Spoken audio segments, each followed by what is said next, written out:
बिस्मिल्लाहिर्रहमानिर्रहीम। अस्सलाम वालेकुम नाजरीन, NB न्यूज़ की तरफ से मैं आपका मेज़बान नवाज़ भुट्टो अपने कैमरामैन फुरकान नवाज़ के साथ आपकी खिदमत में हाजिर हैं।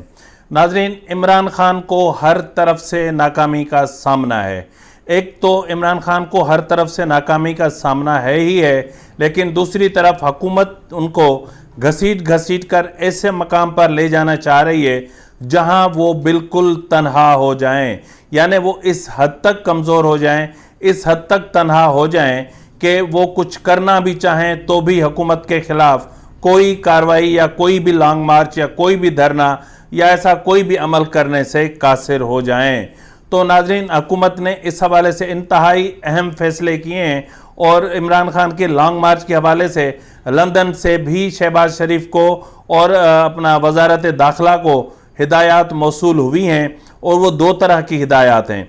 एक हिदायत जारी की हैं जो मियाँ नवाज शरीफ साहब ने वो बात की है, उन्होंने शहबाज शरीफ से, वज़ीर आज़म शहबाज शरीफ साहब से, जबकि मरियम नवाज़ ने इस हवाले से अपना राना सनाउल्लाह को वाज़ेह हिदायत दी हैं कि बतौर वज़ीर दाखिला उन्होंने कौन सा बड़ा काम करना है और किस तरह करना है।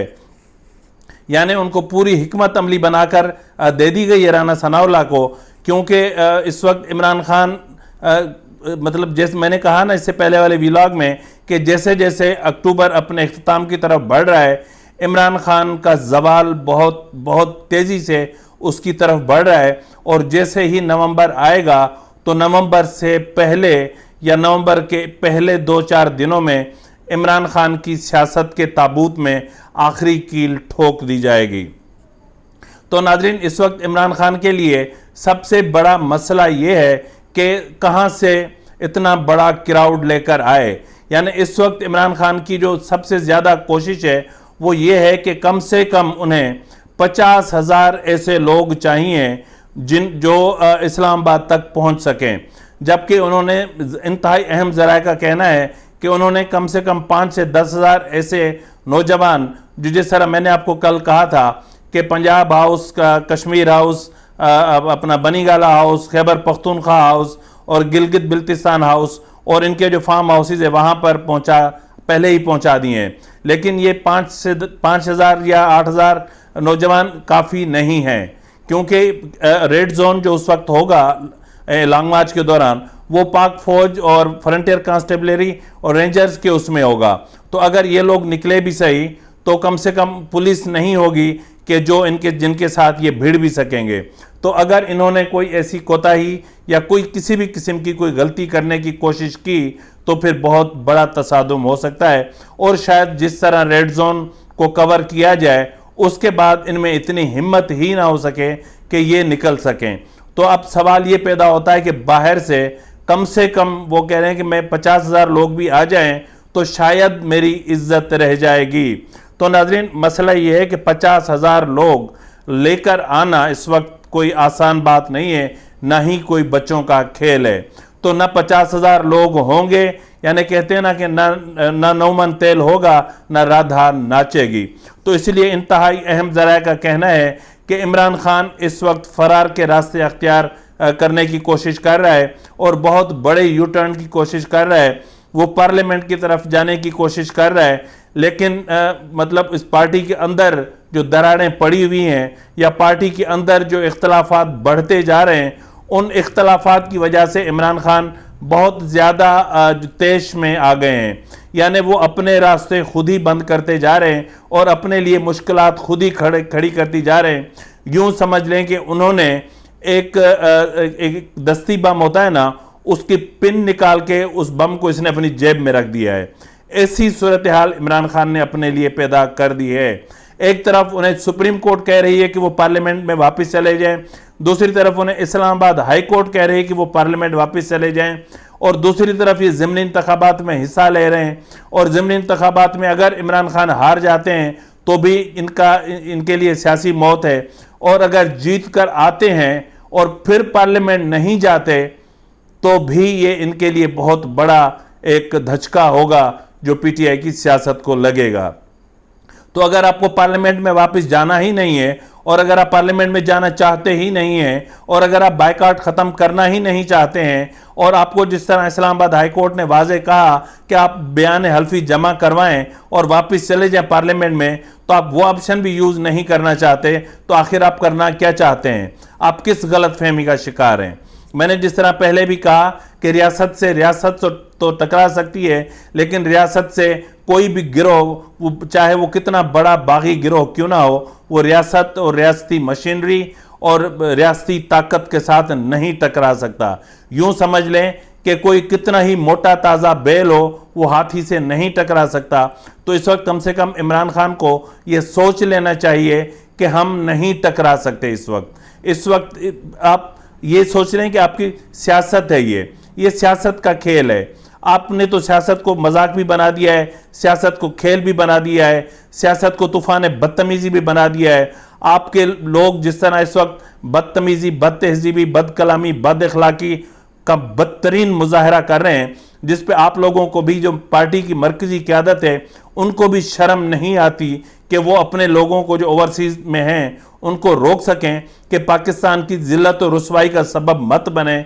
जिस तरह पहले लंदन में ये इन्होंने एक ट्रेंड बना रखा है कि रोज़ इनको 3 घंटे के लिए लेकर आना है और एहतजाज करवाना है और वापस लेकर जाना है। और वैसी ही सूरत हाल जब इसहाक डार साहब वाशिंगटन पहुंचे तो फिर एयरपोर्ट पर यूथियाज ने की, और वहां जो तूफान बदतमीजी उठा और इसहाक डार के साथ जो गालम गलोच की गई, या जिस तरह उन्हें चोर कह के या बदतमीजी करके वाशिंगटन के इंटरनेशनल एयरपोर्ट पे जिस तरह यूथियाज ने अपने मुल्क की रुसवाई के कई असबाब पैदा किए या सबब बने, ये इस मुल्क के लिए और ये इस मुल्क के लोगों के लिए इंतहाई निदामत और शर्मिंदगी की बात है। तो आप क्या बात करते हैं? आप क्या बात करते हैं कि आप नौजवानों की मैं तरबियत कर रहा हूं? आप ये तरबियत कर रहे हैं। अब वो वक्त दूर नहीं है कि जब कल आपके साथ ऐसा ही होगा। कल आप दूसरों को इसी तरह जेल में उठवा के डालते थे, आज आपके बंदे जेल में जा रहे हैं। आप देख रहे हैं ना आजम सवाती की गिरफ्तारी, आपने देखा ना शहबाज गिल की गिरफ्तारी, आपने देखा ना सेनेटर सैफुल्ला। आप सेनेटर सैफुल्ला और हामिद रजा की गिरफ्तारी पे इतने खामोश क्यों हैं? वो आपके मतलब सेनेटर सैफुल्ला न्याजी, इमरान खान साहब, वो आपका बच्चा था। आप कहते थे वो मेरा बच्चा है, मैंने इसको पाला है, और आज आपका वो बच्चा पता नहीं किन हालात में है और कहां पर है, और आपके मुंह से मजम्मत के 2 अल्फाज तक नहीं निकल रहे। आप उसको बचाने के लिए किसी किस्म के संजीदा इक़दामात नहीं कर रहे। आखिर क्यों? क्या उसकी एक ही वजह है, सिर्फ एक ही बुनियादी वजह है कि जो उन्होंने सब कुछ बक दिया है, या सब कुछ बोल दिया है, या सब कुछ बता दिया है, या सारा डेटा FIA को हवाले कर दिया है, तो आप इससे डर रहे हैं? इमरान खान साहब, ये भी FIRs की इब्तदा है। कल आपने जो बोया था आज आप काट रहे हैं, और अभी काटना है आपको। अभी तो आप घास काट रहे हैं, इसके बाद तो कांटों भरी फसल आनी है। आपने कांटों की फसल काटनी है, आपने जेलें देखनी है। जेलों में आपको चीज़ें नहीं मिलेंगी जो आप बनीगाला में बैठकर करते हैं। कितनी शर्म की बात है कि चीफ ऑफ आर्मी स्टाफ को जब सऊदी अरब जाके और शाह सलमान से माफ़ी मांगनी पड़ी होगी आपकी गिरी हुई हरकत की वजह से। सऊदी अरब के वली अहद को आपने जो ऑफर्स की, आपने जो बनीगाला में ले जाने की जो बात कही, मुझे तो वो कहते हुए भी शर्म आ रही है कि आप एक सऊदी अरब के वली अहद को इस तरह की पेशकश कर रहे हैं, इस तरह की कि जिस पे वो नाराज हो गए, कि जिस पे चीफ ऑफ आर्मी स्टाफ को जाके वहां माजरत करनी पड़ी, माफी मांगनी पड़ी। यह है आपकी सियासी सोच, यह है आपका पॉलिटिकल विजन, यह है आपकी खारजा पॉलिसी। इस तरह आप दूसरे ममालिक के सरबराहों को कहेंगे कि चलें, हमारे पास मसाज का और बाकी सारे इंतजाम मौजूद है बनीगाला में, हमारे पास हर तरह का माल मौजूद है, हर तरह का सामान मौजूद है। इसको खारजा पॉलिसी कहते हैं। अगर ये फैक्ट है तो आपको शर्म आनी चाहिए, और अगर ये फैक्ट नहीं है तो फिर मैं अपने अल्फाज वापस लेता हूं। तो कम से कम सियासत को समझें, अपने मुल्क की, अपने मुल्क के वकार की, अपने मुल्क के बका की, अपने मुल्क के वजूद की, अपने मुल्क के परचम की बदनामी का सबब मत बने।